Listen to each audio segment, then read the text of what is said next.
With the Lucky Land Slots, you can get lucky just about anywhere. This is your captain speaking. We've got clear runway and the weather's fine, but we're just going to circle up here a while and get lucky. No, nothing like that. It's just these cash prizes add up quick. So I suggest you sit back, keep your tray table upright, and start getting lucky. Play for free at LuckyLandSlots.com. Are you feeling lucky? No purchase necessary. Void where prohibited by law. 18 plus terms and conditions apply. See website for details.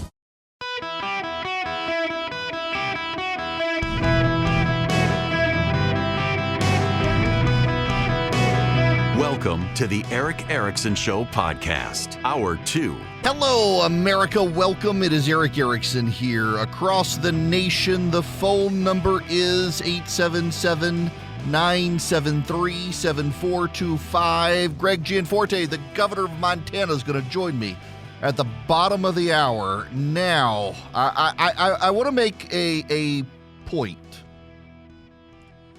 Some of you won't like the point. I spent the entire first hour telling you this really isn't about Trump. It's more complicated than that. I do want to add something, though. When you look at 2018, 2020, 2022, 2023, you even go back to 2019, and then 2023, looking at 2024, there is a common denominator there. It is Trump. And I do think you're going to see on the debate stage tonight in Miami, Christie, DeSantis, and Haley pointing out, and maybe Tim Scott as well, that, I mean, the underlying current in all of those was Trump, and in suburban parts of the country, we continue to lose. And the Trump team, and if you're listening to your Trump supporter, you fundamentally don't believe that, and you think there's other factors, and there are, but there is in swing states, in swing areas, there is a Trump factor. So here's the thing. As I said in the first hour, Jeff Landry in Louisiana would not have won but for being Trump's guy. In Mississippi, Tate Reeves would have lost except people loyal to Trump turned out and voted for him even though they don't like him. But in suburban Lexington and Louisville, Daniel Cameron lost some votes by being tied to Trump. And in Virginia, in the Northern Virginia suburbs that were already leaning Democrat, but in Richmond and in Norfolk and Portsmouth and that area down in Hampton Roads, being tied to Donald Trump, being branded a MAGA candidate, hurt in those swing areas. So how does that then translate into the swing states? Well, in the Tucson, Phoenix area, in the suburbs there, in the Scottsdale area and the like, you're going to have Republican voters who just can't bring themselves to vote for Trump. In the Georgia suburban areas, the Sandy Springs, the Roswells, the Alpharettas, the Miltons, those are Republican areas. You're going to have suburban women in particular not vote for Trump. And so you got to maximize your vote elsewhere. And if you're opposed to early voting and trying to generate the vote and all of that, it becomes a bigger struggle. It's not that you can't win. It's that the amount of energy spent to win becomes very, very high, and that could then cost you other races, Senate races, House races. Those are things you have to think about, but no one wants to think about it because everyone's very emotional and defensive and stand by your man. If you hate Donald Trump, you can't conceive that maybe Trump doesn't cost you everything. And if you are a Trump supporter, you can't conceive that maybe Trump loses you suburbs you have to win the presidency. The bigger problem for the GOP is this. A portion of the party will not vote for Donald Trump under any circumstance, and a portion of the party will only vote for Donald Trump. And when you have that situation, you have a party that can't win a national election.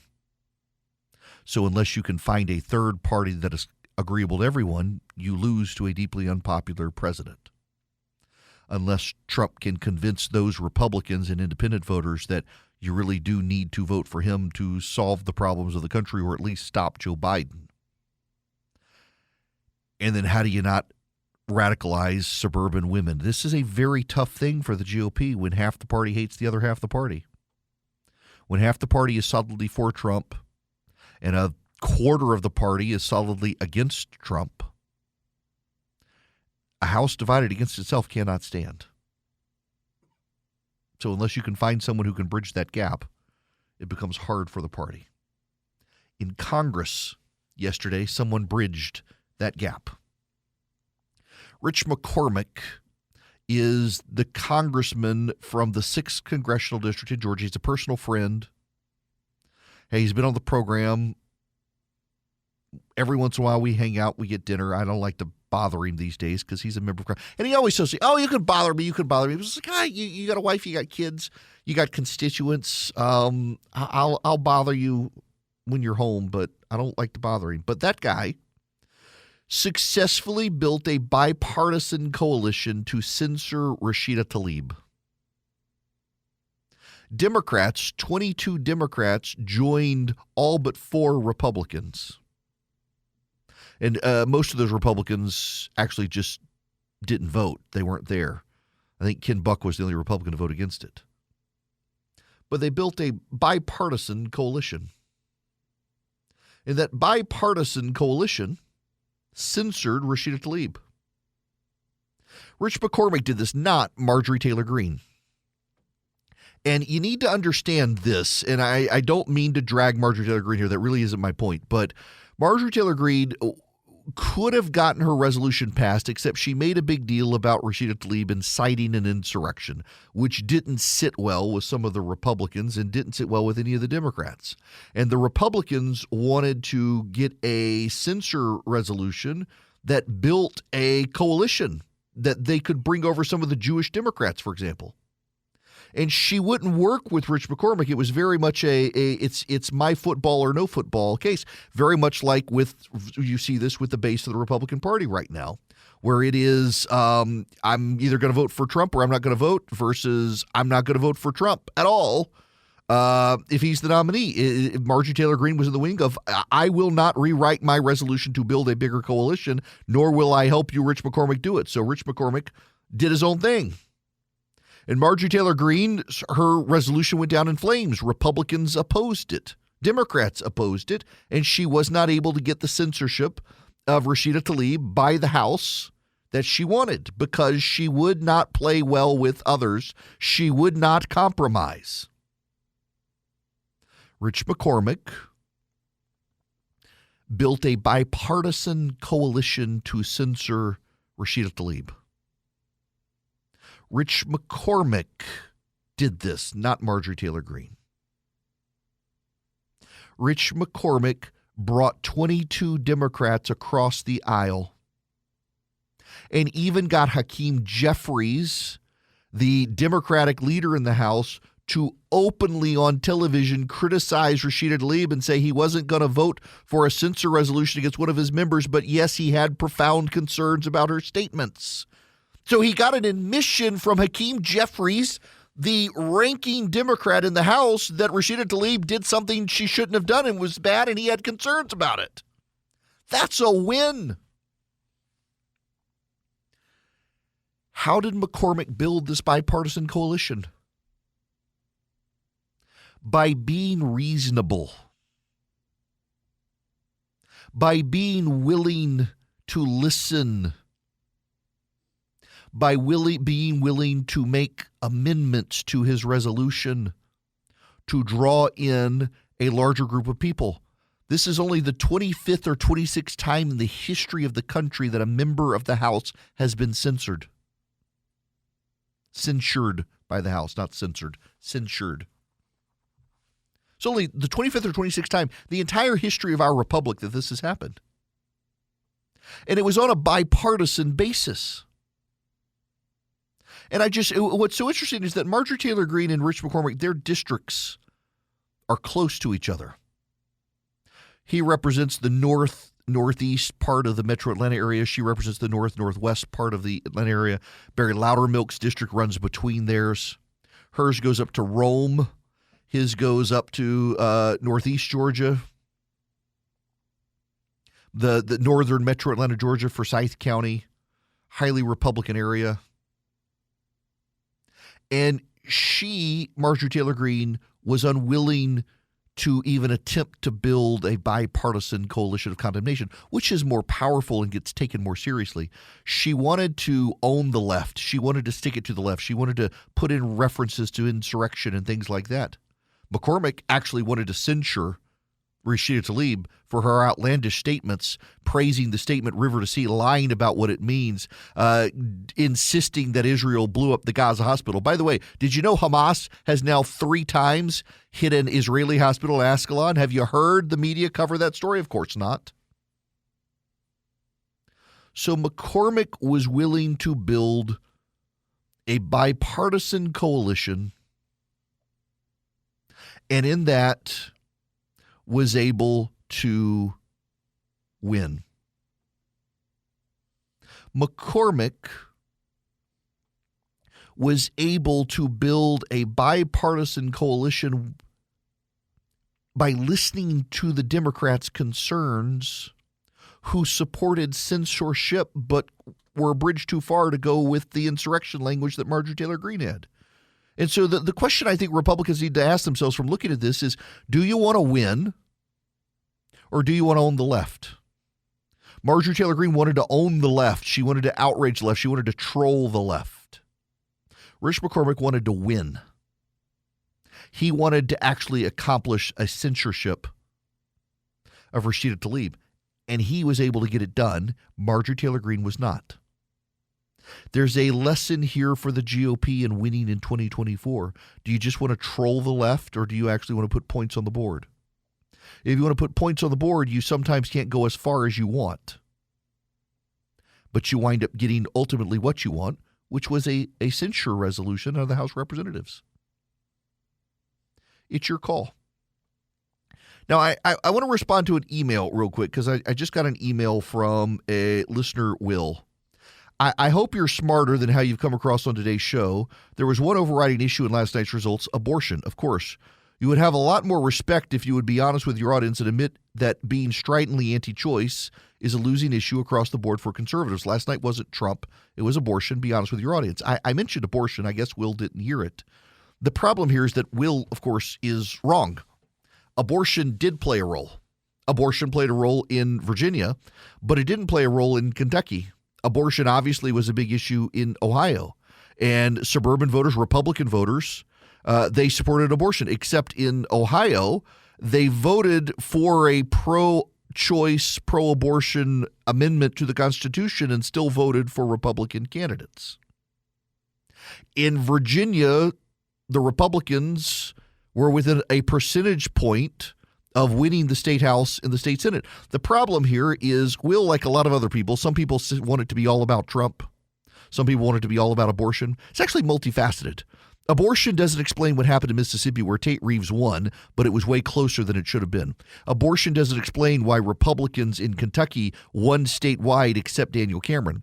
Abortion doesn't really explain why the House and the Senate in Virginia barely flipped with the Republicans coming within a percentage point. Abortion doesn't actually explain why Republicans were able to take the Suffolk County, Long Island executiveship and now have a majority in Suffolk County.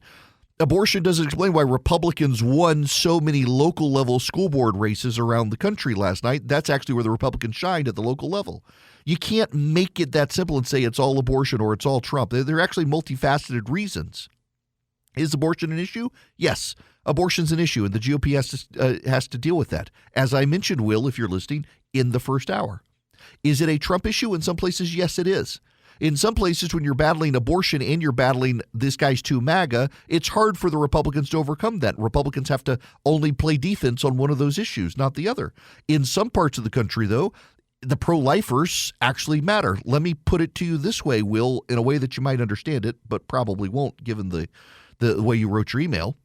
Republicans get more votes from pro-life evangelical Christians than Democrats do from all non-white demographic groups combined. Republicans get more pro-life votes than Democrats get votes from Black, Hispanic, and Asian voters combined. So if you think Republicans need to abandon the life position and thereby abandon the largest portion of their voters, what are you going to replace it with? I bet you will don't have an answer for that. Guys, if you're a small, mid-sized business, you're struggling with HR issues, you have employees not showing up, or you got to do a termination, you need onboarding of employees, maybe there's a sexual harassment complaint. You want an HR manager. You don't want to be the bad guy with your employees. Bambee can play the role of HR for you. $99 a month, available by phone, email, real-time chat. They do onboardings, terminations. They help your team members get to peak performance, and your business stays compliant with changing HR regulations, regardless of which state. They're great. Now, they're U.S.-based. You got somebody to talk to who's dedicated to your team.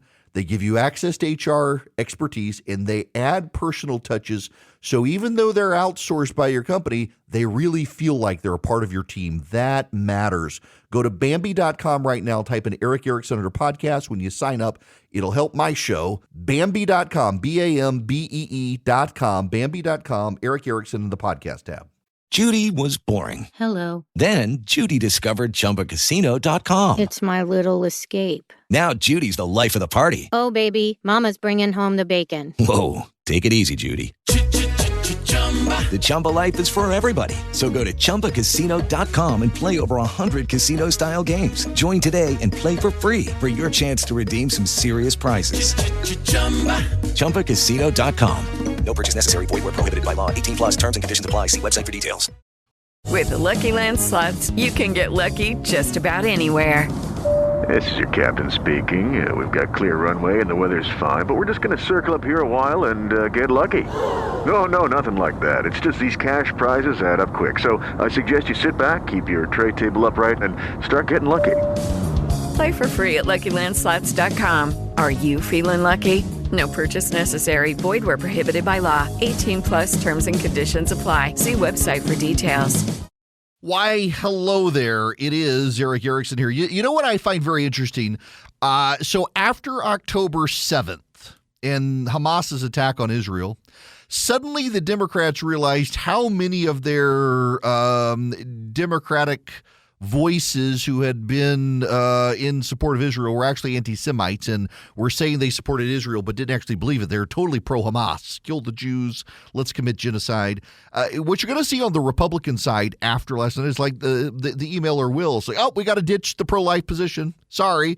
Pro-lifers, you cost us everything. It's not Trump, it's you. We got to throw you out of the coalition in order to win. Let's all support abortion now. Not going to work. Not going to work. By the way, you will note, that Republicans didn't get wiped out to sea in Georgia, where they passed a fetal heartbeat ban.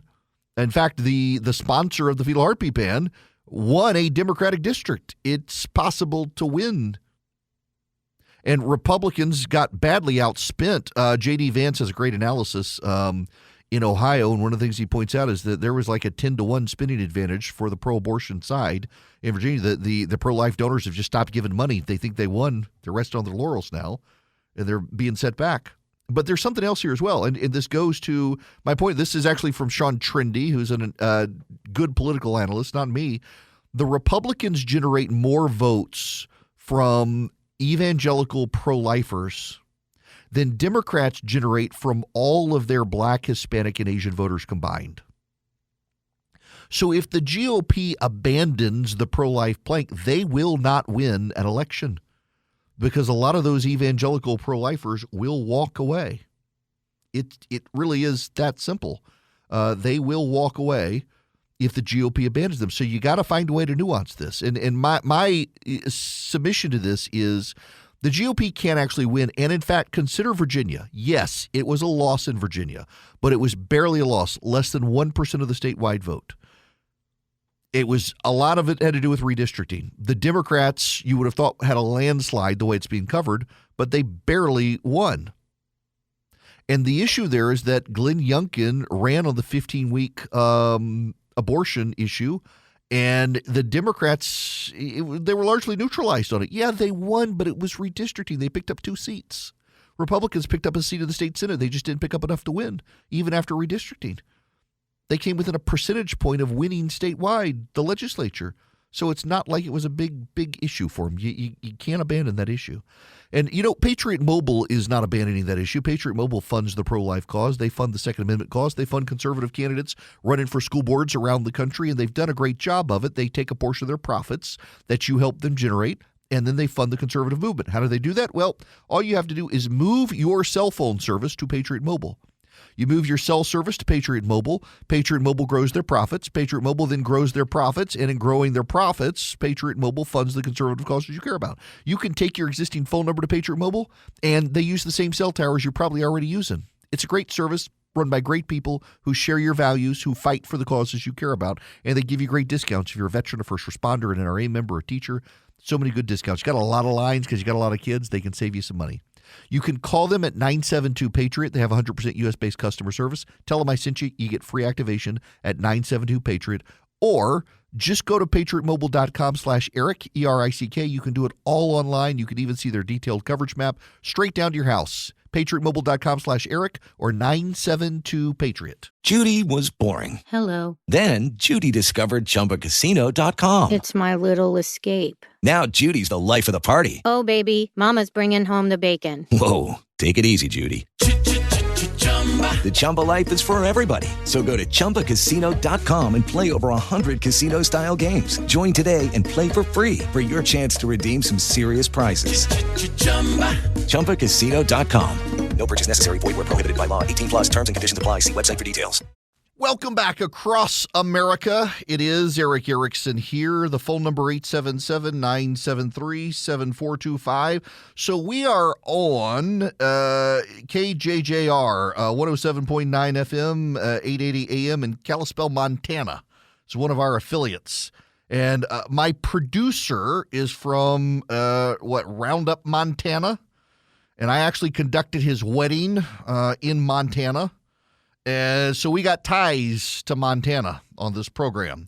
Not only an affiliate, but my erstwhile producer, when he shows up and he's not out in the woods killing things, which I think I see a note on Friday, he's going to be out in the woods killing things again. It's something about the people in Montana, I guess.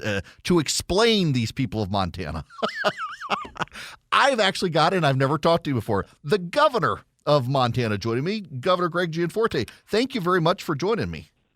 Eric, it's my pleasure to be with you. I got to tell you, so having never been up there until I did the wedding for my producer up there, and I guess we were in Billings, and his family is from there. It's a beautiful state. It is awesome. I mean, it just my wife and I raised our 4 kids here. We built our business here.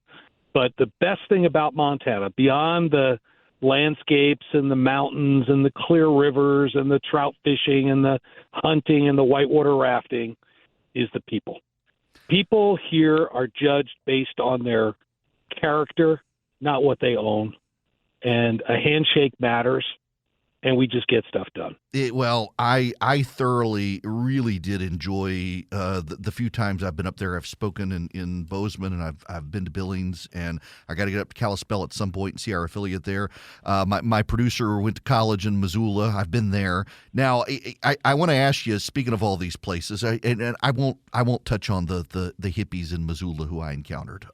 Let's talk about you for a minute, because Montana is seen as this ruby red state, except you got John Tester's the Democratic senator, and you haven't had a Republican governor since 2005 until you got there.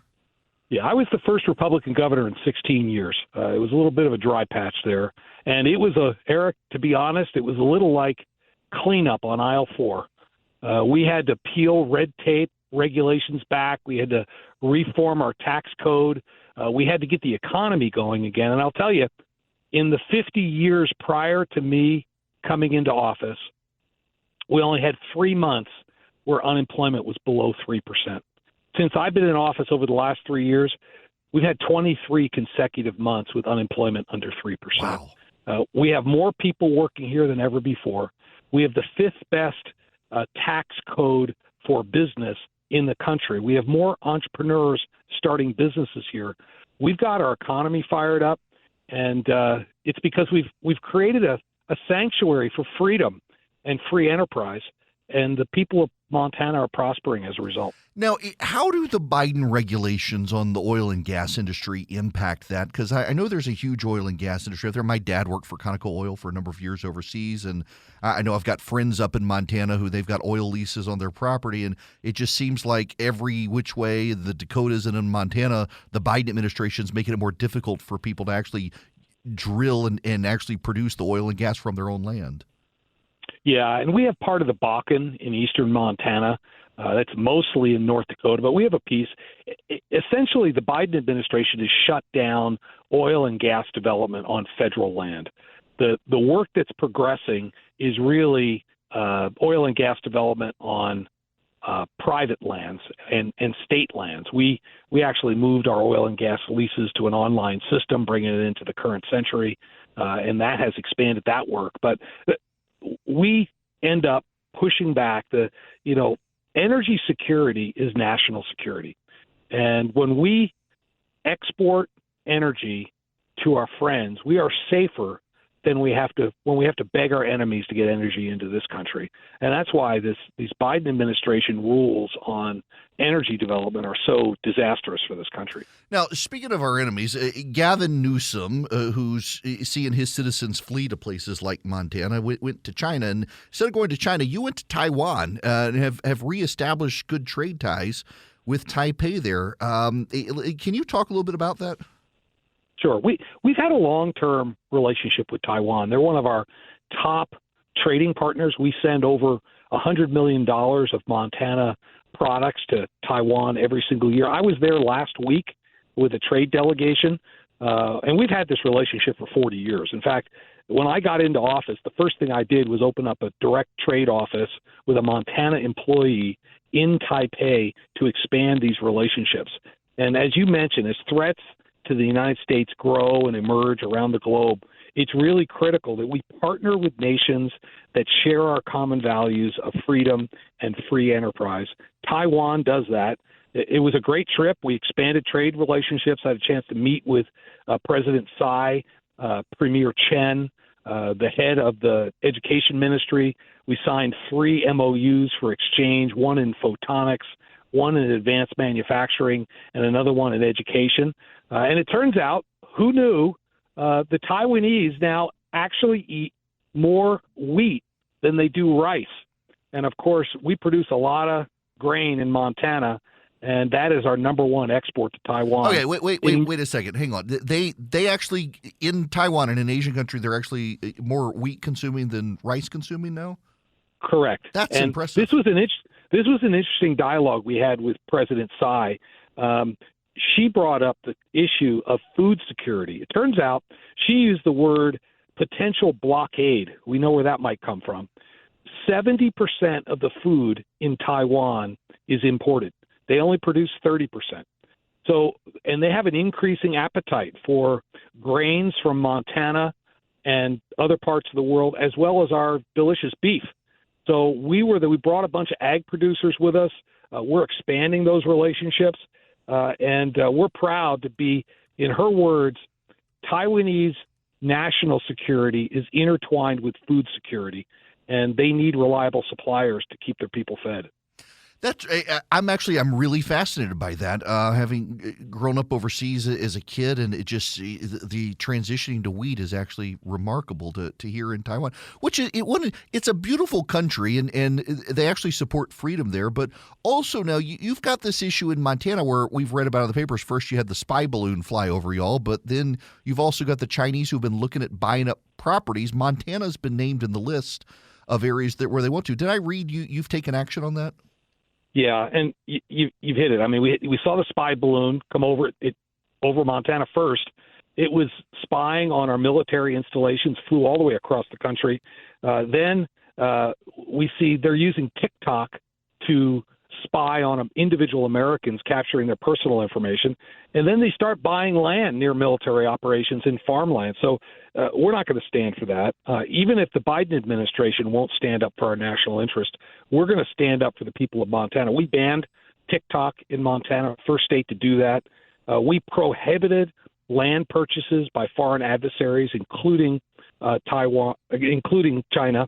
And then that's the reason why we went to Taiwan last week, is to broaden our economic ties there, because we're going to stand with people that stand for freedom and free enterprise.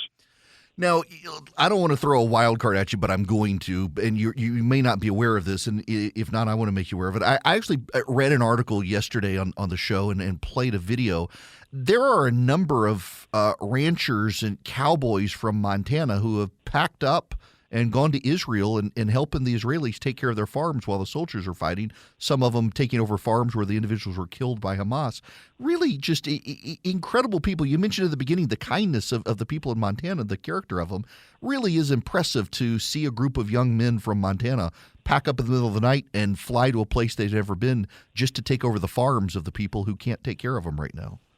Yeah, Israel is the only democracy in the Middle East, and we have deep and lasting ties there. What happened to the Jewish people and the Israeli nation was just tragic, incomprehensible, and we fully stand with Israel. In fact, I flew the Israeli flag at the Montana State Capitol just to honor them and let them know we're standing with them. That's fantastic. So, Governor, before you get out of here, let me ask you about the dynamics. And not to get too political with you on when you're talking trade in Taiwan and Israel, but we do have this Senate race next year in Montana, and Republicans actually, for a state that appears to vote Republican all the time, tends to vote Democrat for a lot of these seats. What do you think Republicans need to do next year to really make the case to Montana voters that it's time to send a Republican to the Senate? Well, you're right. We've been a purple state. You go back to 2012, 7 of 8 statewide elected offices were Democrat. Today, 8 of 9 are Republican. The only one left standing is our senator. That's why I am so thrilled that Tim Sheehy is running for that U.S. Senate seat. Tim, 5 tours of duty, wounded in action 3 times, married to a Marine, came here to Montana, started the business, created hundreds of high-paying jobs. What we need to do is get our voters out to the polls. We need to help people understand the caliber of Tim Sheehy. John Tester's never had to run against a veteran. And here we have one decorated, wounded in action, business owner. He's going to do a great job representing us in the U.S. Senate. I think he will. Yeah, he's impressive. I haven't met him, but his bio is impressive. Now, real quick, I do need to tell you, Charlie, my Montana from Montana producer, says we did have a caller who wants to know if you actually are the governor because he thought John Dutton was the governor of the Yellowstone character. Well, all I can say about that show, we've been able to reduce our tourism promotion budget a little bit because of that show, and I will tell you, if you've watched the show, at least the scenery is legit. Yes, at least the scenery. Yeah, look, I love the state. It's so great to finally talk to you in person. Everyone I've met from Montana, I like. I have one on my payroll, so it's good to hear from you. Please do keep in touch. We love to have you. Okay, thank you so much, Eric. Absolutely. Governor Greg Gianforte, the governor of Montana, where he just got back from Taiwan, where you had Gavin Newsom in China instead. He's prohibited TikTok on devices in the state tied into the state government and college campuses. He's pushed China off the lands they were purchasing. By the way, I have discovered the Washington Free Beacon has a big story today on what a lot of the Chinese land is being used for. Some of it for surveillance, some of it for something else. And I will tell you, when we get back on the other side of the break, you probably will be surprised. A big story from the Washington Free Beacon on what all the Chinese are using that land for. Before we get there, though, I got to tell you about Americans for Prosperity. They are around the country educating people on why Bidenomics is bad. They're doing a bus tour. They're explaining to people how free markets work, how Biden disrupts those free markets, and how Bidenomics can be rolled back at the state level through regulatory reform to fight back against it. It's a fantastic idea. They've got great concepts. They want to win. They just don't want to bellyache about Biden. They actually want to put points on the board, and they want you on their side. All you have to do is go to AmericansForProsperity.org/Eric. AmericansForProsperity.org/ERICK. You go to AmericansForProsperity.org/Eric. You sign up. You become one of more than 4 million activists nationwide. You build an army for the fight for freedom. You learn how to go to your school board, your city council, your state legislature, your county commission, and fight for free markets and free people, for school choice, for conservative reforms, for limited government. They teach you how to do it, how to be persuasive, how to have an impact. AmericansForProsperity.org/Eric. Go sign up now. When we come back, you'll never believe what so many of the Chinese are using the land for that they've acquired in the nation. We now have some insight into it, and I'll tell you what it is. With the Lucky Land Slots, you can get lucky just about anywhere. This is your captain speaking. We've got clear runway and the weather's fine, but we're just going to circle up here a while and get lucky. No, nothing like that. It's just these cash prizes add up quick. So I suggest you sit back, keep your tray table upright, and start getting lucky. Play for free at LuckyLandSlots.com. Are you feeling lucky? No purchase necessary. Void where prohibited by law. 18+ terms and conditions apply. See website for details.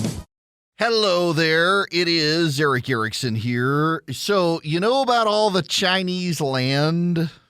The Washington Free Beacon has a story today about what that land is being used for. Some of it, like the land that had been in Montana they had, was probably being used for surveillance. But let me paint a picture for you for where a lot of this land is being bought. Maine, Montana, Colorado, Oregon, Washington, California, legal marijuana states. Yes. Turns out a lot of the Chinese land is illegal pot farms. In Maine, the state police raided pot farms. It turns out they're owned by Chinese nationals, and it's the triad. It's the Chinese mafia growing illegal marijuana that they can then sell into the legal trades and the undercurrents of America, and they're funding their Chinese operations through selling drugs in the United States. They buy farmland. They sell weed in states where it's otherwise legal, so the illegal stuff is not pursued. They undercut the market. They make money. They send the profits back to China. This is like a lot of the Asian massage parlors in the U.S. The Clinton administration did a big report on this, and the Bush administration actually released it. So if you look for it, it's under John Ashcroft's name, but it was Janet Reno's report. A lot of southeastern, those Asian massage parlors, are owned by the Chinese and the Japanese mob. And so the money that is made in the brothels in the Southeast, in Las Vegas and elsewhere, that then flows to the Northwest, to Washington State, into the Seattle region, Portland, San Francisco, and then it funnels over into China and Japan, where a lot of the girls who are used in the brothels, the so-called massage parlors, are actually used against their will. They're victims of human trafficking. Their families are threatened. They are threatened that their families will be killed. And they fund this way. So that you've got the prostitution ring and you got the drug ring in the United States that funds the Asian mob. It's a fascinating dynamic. Really actually is a very fascinating dynamic that you see with them taking advantage of the vices of Americans. But also, concurrent to that, yes, the Chinese, too, do use these areas for surveillance. And as you heard the governor of Montana mention, yeah, TikTok is a big surveillance app for the Chinese. I know a lot of people who use TikTok. They're not going to give it up. They're being spied on. They're like, well, I don't have anything to get in trouble with. And you're probably right. You don't. But they can build a facial profile of you by using it. They can build a big database on your likes, the things you look at in private when no one's around, blackmail for future, things like that. Don't think the Chinese aren't doing stuff like that. And then detecting audio and microphones. Those of you who work in a government building and have TikTok, they're using your microphone to spy, using your camera to spy. You don't even realize it. It's a dangerous app that you should delete. The governor of Montana's right on that. The Chinese are genuinely out to do us ill, and we should not be using TikTok or letting them buy up land to grow marijuana or plant spying devices. Hello, it is Ryan, and I was on a flight the other day playing one of my favorite social spin slot games on ChumbaCasino.com. I looked over at the person sitting next to me, and you know what they were doing? They were also playing Chumba Casino. Coincidence? I think not. Everybody's loving having fun with it. Chumba Casino is home to hundreds of casino-style games that you can play for free anytime, anywhere, even at 30,000 feet. So sign up now at ChumbaCasino.com to claim your free welcome bonus. That's ChumbaCasino.com and live the Chumba life. No purchase necessary. VGW. Void where prohibited by law. See terms and conditions. 18+.